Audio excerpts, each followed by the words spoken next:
Est-ce que vous nous entendez? C'est bon? Ouais? Super.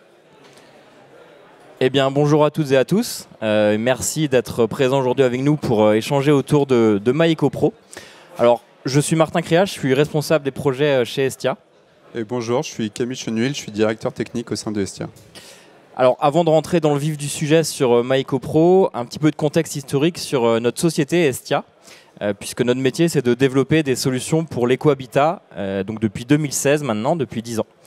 Alors peut-être que certains d'entre vous nous connaissent sous un autre nom, puisque auparavant on s'appelait WizElement et on proposait un récupérateur de chaleur pour les eaux grises, pour les eaux usées de la douche, donc une petite énergie renouvelable. Donc on a plusieurs milliers d'unités qui sont installées un peu partout en France. Ça nous a permis de se développer, de grandir, de changer de nom. Et puis est arrivé l'Aéro 2020. Et finalement, c'est cette expertise sur la récupération de chaleur qui nous a amené à repenser nos systèmes de chauffage des bâtiments en France. Et c'est de là, finalement, qu'est née l'idée de créer donc MyEcoPro, qui est un radiateur RCE, donc à récupération de chaleur embarquée, et qui a un impact beaucoup plus fort sur le monde du bâtiment, puisqu'il va notamment récupérer la chaleur fatale. On va le voir par la suite. Alors aujourd'hui, d'un point de vue plus macro, l'enjeu de la France, finalement, c'est de limiter les émissions de gaz à effet de serre. Et pour ça, donc, il y a un projet qu'on connaît tous, à savoir le projet Neutralité Carbone 2050, dans lequel vous avez plusieurs programmes, comme la programmation pluriannuelle de l'énergie et aussi la stratégie nationale bas carbone. Donc, c'est des projets qui ont de nombreuses ambitions, mais si on se concentre uniquement sur les objectifs qui nous concernent, ils vont notamment citer l'encouragement des énergies renouvelables pour le chauffage, l'encouragement de la récupération de la chaleur fatale, et puis bien sûr remplacer les systèmes de chauffage fossiles par des systèmes bas carbone. D'ailleurs, c'est pour ça qu'on a été sélectionné par le programme France 2030 sur les volets climatiques et la souveraineté numérique. Alors, pour rappel, c'est un plan qui doit permettre à la France de rattraper son retard industriel français en allant investir massivement dans les technos innovantes ou bien sur tout simplement la transition écologique.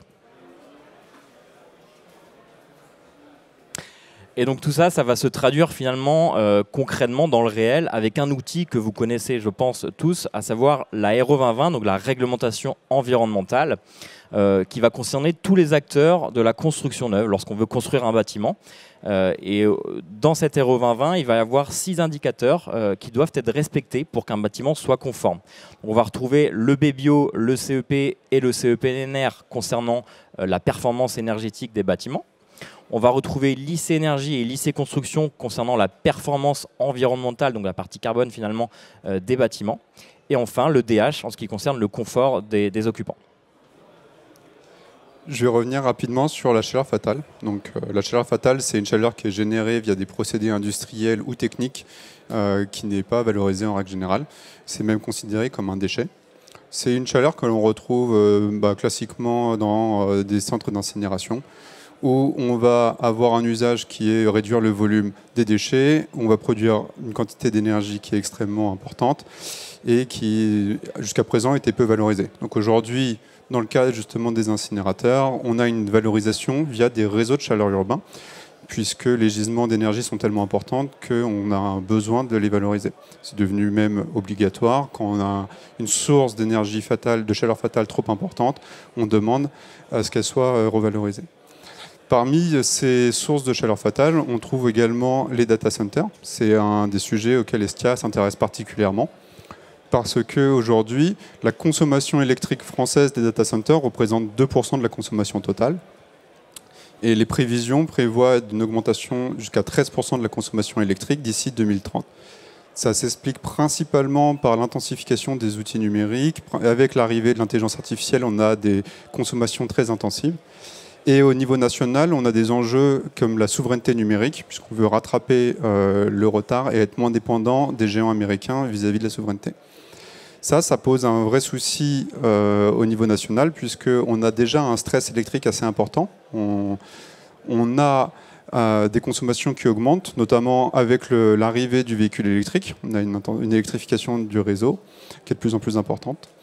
L'augmentation du coût de la consommation des data centers sur le territoire national. Et il n'y a pas 36 solutions pour pouvoir équilibrer l'équation. Soit on va augmenter les sources de production, donc avoir des nouvelles centrales électriques, soit importer plus d'électricité, soit réduire les consommations.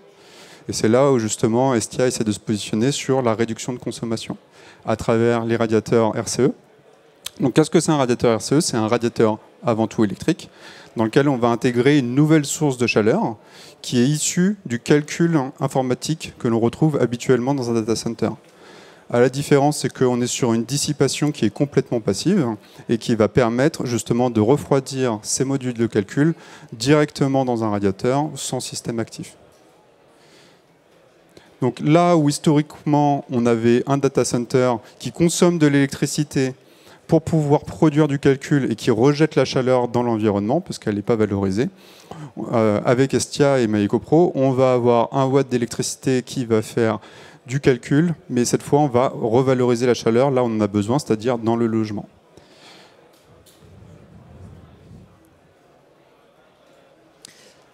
Alors tout à l'heure, je vous ai énuméré les principaux indicateurs de la RE 2020,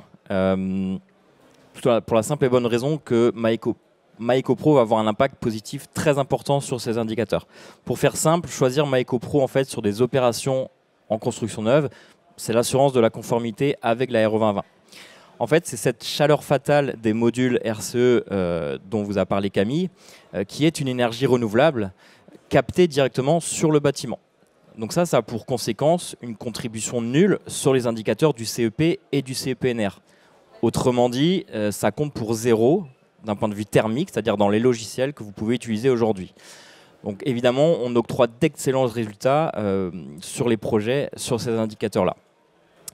En ce qui concerne le volet carbone, très important également, l'IC Énergie est également très favorable, hein, l'électricité étant une énergie en très grande majorité décarbonée. Et concernant l'IC Construction, vous pouvez dès à présent retrouver la fiche PEP de nos radiateurs MaïcoPro donc sur la base Ignes. Donc aujourd'hui, les bureaux d'études peuvent faire les ACV avec la fiche PEP de nos radiateurs et on valide des seuils 2025, 2028 bien sûr, et même 2031 avec les maîtres d'ouvrage les plus en amont sur la RE 2020. Alors, je vais vous montrer 2 projets qui sont beaucoup plus parlants finalement parce que vous allez voir des chiffres, hein, du concret. Un premier projet donc, avec le groupe Pichet et CDC Habitat. Vous retrouvez en fait sur la première ligne le seuil du projet sur le BBio, le CEP et le CEPNR, donc à ne pas dépasser. Alors, eux, leur souhait initial, c'était d'avoir des systèmes tout électriques. Donc, ils avaient un premier scénario de radiateur électrique classique plus ballon thermodynamique individuel. Et vous voyez qu'ils ne sont pas conformes, hein, puisque ça dépasse les indicateurs, notamment sur le CEP et le CEPNR. Donc ensuite, on les a rencontrés, ce qui leur a permis d'étudier notre solution. Donc ils ont en fait gardé le même ballon thermodynamique individuel. Ils ont bien sûr remplacé les radiateurs électriques classiques par des radiateurs RCE MaïcoPro. Et comme vous pouvez le voir, là au niveau des résultats sur les CEP et le CEPNR, ça va changer énormément. Donc ça leur permet d'être conformes, de respecter leur souhait initial. Donc ils sont partis sur ce scénario. Autre projet, cette fois-ci avec les nouveaux constructeurs, donc un très gros promoteur également. Vous avez 71 logements du côté de Colomiers, pas loin de Toulouse. Pareil, vous retrouvez les seuils du projet hein, sur la première ligne. Leur souhait initial à eux, c'était surtout d'avoir des solutions individuelles. Donc un premier scénario avec des radiateurs électriques classiques, un ballon thermodynamique individuel par logement et des panneaux photovoltaïques pour tenter finalement de faire passer ces radiateurs électriques classiques, chose qui est très compliquée en temps normal. Malgré tous ces efforts, vous voyez qu'ils ne sont toujours pas conformes. Donc ils se sont rabattus vers un autre scénario, à savoir une solution collective, une PAC hybride gaz en réalité collective. Donc très bien, ça fait le job d'un point de vue réglementaire, sauf que ce n'était pas du tout ce qu'ils souhaitaient. Et nous, on est rentrés dans la danse finalement à ce moment-là avec eux, ce qui leur a permis d'étudier notre solution. Donc ils ont repris finalement le ballon thermodynamique individuel du premier scénario. Ils ont évidemment mis des radiateurs RCE MaïcoPro en lieu et place des radiateurs électriques classiques. Ils ont pu supprimer les panneaux photovoltaïques. Et là, tout est conforme. Donc ils ont choisi ce scénario également. Au-delà de la conformité réglementaire, il y a aussi un sujet qui est très important, c'est les coûts de mise en œuvre aujourd'hui, notamment pour les promotions immobilières, mais tout sujet de projet immobilier. C'est un sujet où du coup on a un accompagnement à chaque fois avec nos clients qui nous permet d'avoir une évaluation de la pertinence de nos solutions. Aujourd'hui, je vous présente la solution typique, le cas d'étude avec Batigère qui est un projet de 37 logements répartis sur 2 bâtiments qui était avec un projet, une solution initiale de pompe à chaleur double service, avec un coût d'investissement d'à peu près 15 000 € par logement pour l'eau chauffage et eau chaude sanitaire. Et on a proposé du coup sur ce projet-là une solution chauffe-eau thermodynamique plus MyEcoPro, avec un coût d'investissement qui était de 275 000 €. Comparativement, ça fait une économie de 310 000 € à l'échelle du projet sur les 2 bâtiments, qui est quand même conséquente. C'est quelque chose, évidemment, c'est un cas d'étude là qui est particulièrement favorable, mais en règle générale, sur nos études, on est quand même entre 15 et 40% moins cher par rapport aux solutions collectives que l'on rencontre. D'un point de vue économie sur la facture d'énergie, on a une économie d'énergie qui est liée à la PAC sur l'échelle des 2 bâtiments qui étaient de 9 700 €. Donc pour un surcoût d'investissement de 310 000 €, ce qui fait que sur le retour sur investissement de cette solution, on a un ROI qui doit être sur 31 ans par rapport à la nôtre, ce qui est au-delà des durées conventionnelles de fonctionnement des équipements. Donc en fait, on n'arrivera pas à retrouver l'investissement. Mais quelque chose qui est aussi assez surprenant et qu'on a nous revu plusieurs fois sur nos études, c'est que sur les coûts d'exploitation, on a également des coûts d'exploitation qui sont extrêmement performants. Ça, c'est une étude qui est issue du RERT bâtiment, donc une étude publique. Le périmètre de l'étude, c'est pour 32 logements qui vont du T2 au T4. Et ils sont comparés les différentes solutions qui existent. Donc on va retrouver les solutions pompe à chaleur hybride, collectif, effet Joule plus thermodynamique et pompe à chaleur RO. En fait, comme on a une isolation du bâtiment qui est extrêmement performante en RE 2020, les réductions sur la facture d'énergie sont beaucoup moins conséquentes que ce que l'on retrouve sur de la réhabilitation et rénovation, et qui font que en fait, le différentiel sur la facture d'énergie n'est pas si important que ça. Par contre, on a un élément qui devient assez prépondérant, c'est les frais d'entretien des systèmes collectifs, qui vient en top-up de la facture, puisqu'on a la partie facture énergétique, mais on a aussi le coût d'entretien qu'on ne voit pas forcément à chaque fois. Et ça fait qu'aujourd'hui, avec notre solution, on a un système où à l'exploitation, on est très régulièrement moins cher que les solutions collectives que l'on rencontre. Donc ce n'est pas uniquement sur l'aspect réglementaire, c'est aussi sur l'aspect coût de mise en œuvre et coût d'exploitation où on a un avantage qui est très intéressant aujourd'hui. Alors évidemment, choisir des solutions individuelles va permettre de valoriser vos espaces. Donc, plutôt que de devoir concevoir et créer des locaux techniques qui coûtent très cher, qui prennent beaucoup de place, vous pouvez en lieu et place faire des espaces de vie, que ce soit des locaux à vélo ou bien des places de parking, peu importe. Ou si c'est en toiture, plutôt que d'accueillir des unités extérieures de pompe à chaleur, de devoir faire des traitements acoustiques, souvent visuels également, vous pouvez faire un rooftop ou un nouveau lot si le PLU le permet. Ça nous est arrivé à plusieurs reprises de permettre à nos clients de faire un nouveau lot et selon le prix au mètre carré dans la ville, ça peut tout de suite grimper très vite. Alors, MyEcoPro a avant tout été conçu pour répondre au 3e enjeu de la RE 2020, à savoir le confort des utilisateurs. Donc, je vais revenir très rapidement sur 5 points importants. Le premier, c'est que c'est une chaleur douce et constante qui va être diffusée dans le logement. La chaleur douce, c'est ce qui se fait de mieux en termes de ressenti et de confort pour un occupant. Le radiateur est totalement silencieux. Il n'y a pas de ventilateur pour refroidir les cartes ou quoi que ce soit, donc ça ne fait aucun bruit. C'est un radiateur qui va également s'intégrer dans tout type de logement et avec tout type de personnes, que ce soit des étudiants, des personnes en couple, des personnes âgées, des personnes en situation de handicap, ça va convenir à tout le monde. Le double cœur de chauffe de MyEcoPro avec sa façade rayonnante va également permettre de ressentir très rapidement cette sensation de chaleur et donc de confort dans le logement. Et enfin, un point non négligeable, c'est qu'il n'y a aucune maintenance à prévoir avec notre radiateur. Simple entretien finalement comme un radiateur classique, un coup de chiffon, un coup d'aspi, on est tous censés faire ça en tout cas. L'autre point très important, c'est qu'on va mettre beaucoup d'intelligence dans notre radiateur en faisant beaucoup de fonctionnalités intelligentes. Vous allez retrouver évidemment toute la détection de présence, détection de fenêtres ouvertes, toutes les options de programmation personnalisées pour l'utilisateur et les différents modes manuels, jour-nuit, hors-gel. Je mets le focus sur ça, sur le suivi de consommation, ce qui est disponible via l'application qui permet de piloter les radiateurs. Finalement, on va permettre à tous les usagers d'être très sensibilisés par rapport à son chauffage, de voir en temps réel sa consommation. Et ça, c'est un point important quand même aujourd'hui. Concernant la mise en œuvre, on va retrouver une mise en œuvre d'un radiateur classique, c'est-à-dire une accroche murale, un raccordement électrique. Et par contre, il y a un point spécifique, c'est qu'il y a besoin d'une connexion Internet pour fonctionner. Donc pour cela, on va avoir un raccordement en RJ45 directement sur le radiateur. Et ce raccordement se fait sur une box au niveau du bâtiment. Ça, c'est une imposition du CSTB pour que le radiateur soit garanti de fonctionner et de pouvoir effectuer du calcul utile. Donc je vais revenir un peu sur ce sujet.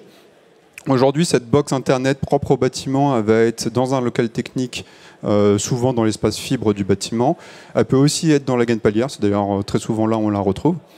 Et on va se mettre dans le réseau des services généraux. C'est un réseau que l'on retrouve de plus en plus dans les bâtiments. Pour ceux qui ne connaissent pas, c'est un réseau qui est dédié pour les équipements propres au bâtiment. On va pouvoir mutualiser des usages comme l'interphonie, les appels d'urgence des ascenseurs, où là, habituellement, on a une carte GSM. Maintenant, on peut le connecter directement, c'est plus fiable. On a les caméras de surveillance et notamment, on veut aussi intégrer les radiateurs Mayeco Pro. Donc on va avoir la box qui va être soit en gaine palière, soit dans le local technique. On va tirer des câbles en RJ45 aux étages. On va pouvoir mettre des switches pour dispatcher dans les logements. Et là, quand on va arriver au niveau du logement, on va avoir un second switch en fonction du nombre de radiateurs pour pouvoir aller dans chacune des pièces. Ça permet d'étendre le signal et de pouvoir répartir sur chacune des unités. Et donc du coup après, juste pour apporter une précision, le locataire ou l'acquéreur, lui après, il décide, enfin il fait ce qu'il veut. S'il décide de prendre une box internet pour ses propres loisirs, et vraiment ça n'a aucun lien, quoi. Et enfin, on va terminer par vous montrer finalement les projets sur lesquels nos solutions vont être très pertinentes. Pour faire assez court, tous les projets en RE 2020, soit 2025, soit 2028, sur lesquels vous n'auriez pas de RCU obligatoire. Sur tous les autres projets, il devrait y avoir un intérêt. On a une petite moitié de nos opérations sur lesquelles on est prescrit. C'est des opérations sur lesquelles il y avait un fort intérêt, un fort besoin d'être en tout électrique. Soit c'est impossible, soit ça l'est, mais avec des compromis très forts sur d'autres aspects du bâtiment. Bon, Mayeco Pro finalement permet de solutionner ça très facilement. Et l'autre très grosse moitié des opérations sur lesquelles nous sommes prescrits vont permettre à nos clients d'éviter d'investir massivement dans des solutions collectives comme toutes les PAC, donc pompe à chaleur double service, hybride gaz, la géothermie, aussi de la biomasse. Et enfin, en ce qui concerne les typologies de projets, donc bien sûr, je pense que vous l'avez compris, tout l'habitat résidentiel et logement collectif, beaucoup de résidences également, résidences seniors, résidences étudiantes, et puis bien sûr les maisons individuelles. Alors on ne fait pas de particulier, mais voilà, on fait les maisons individuelles également, ça marche bien. Voilà, donc on en a terminé avec notre présentation. On a essayé d'être assez rapide et concis pour qu'on puisse échanger avec vous et répondre à toutes vos questions. Bon, il nous reste 10 minutes en plus, c'est timing parfait.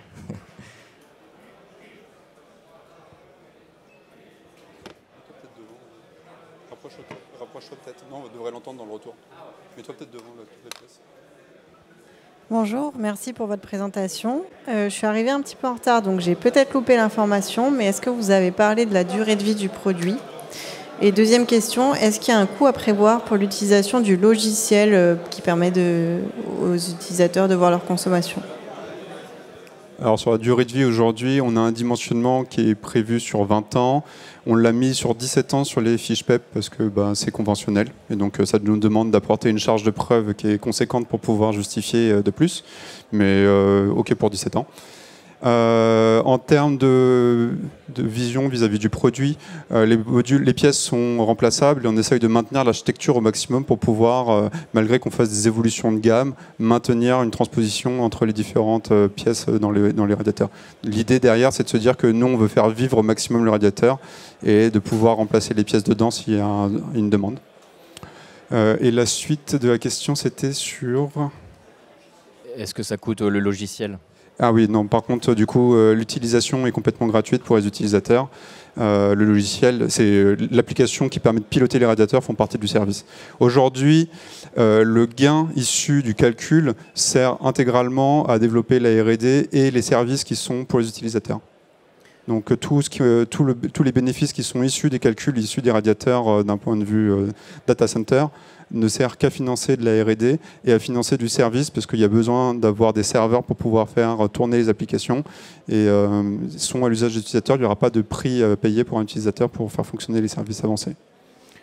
Je rajouterais juste, pour l'utilisateur, ça reste aussi simple qu'un radiateur classique, dans le sens où il n'a pas à se soucier de calcul ou quoi que ce soit. Est-ce qu'il y a un contrat d'exploitation ou quoi, hein. Lui, il a juste besoin d'un radiateur qui chauffe, et c'est ce que va faire Maïko Pro avec la résistance et les modules RCE dont on vous a parlé.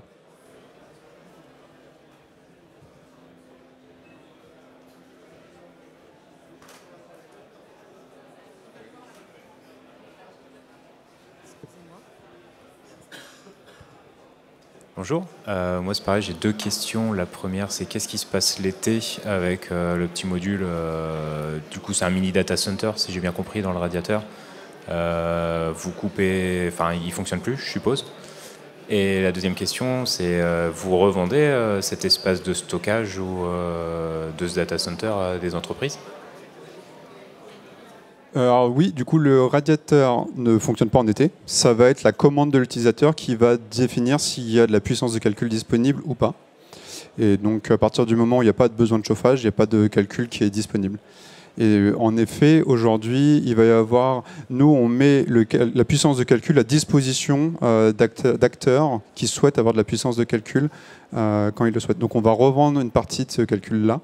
Enfin, on va revendre le calcul à un coût qui est, on peut être transparent, on est entre 3 et 3 centimes le kilowattheure à peu près. Donc on est sur des coûts qui sont... Le coût du calcul n'est pas très élevé. C'est ce qui nous empêche de rembourser la facture d'électricité de manière stable. Mais pour le coup, justement, ce que je disais, c'est qu'aujourd'hui, on veut le valoriser purement pour l'usage de l'utilisateur. Merci.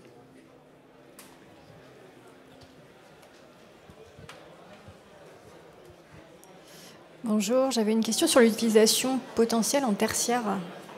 Est-ce que c'est quelque chose qui est envisagé? Est-ce que ça a un intérêt sur le tertiaire? Bonne question.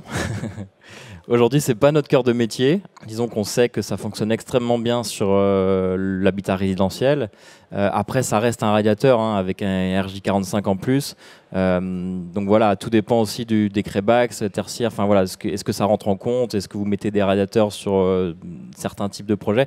Moi, honnêtement, oui, il n'y a pas de contre-indication, on va dire. Après, il faut voir, je pense, selon le projet. Je ne sais pas si Camille, tu veux rajouter quelque chose là-dessus. Alors aujourd'hui, nous, il n'y a aucun souci pour une prise en compte dans le tertiaire, d'un point de vue réglementaire. Ça, c'est complètement transparent, on peut les prendre.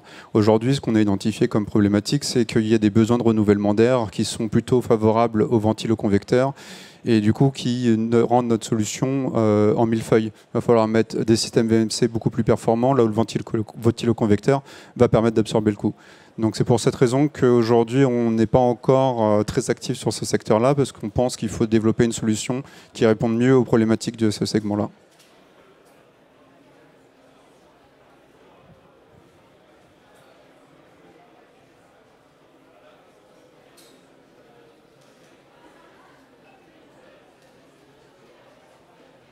Je ne sais pas s'il y a d'autres questions.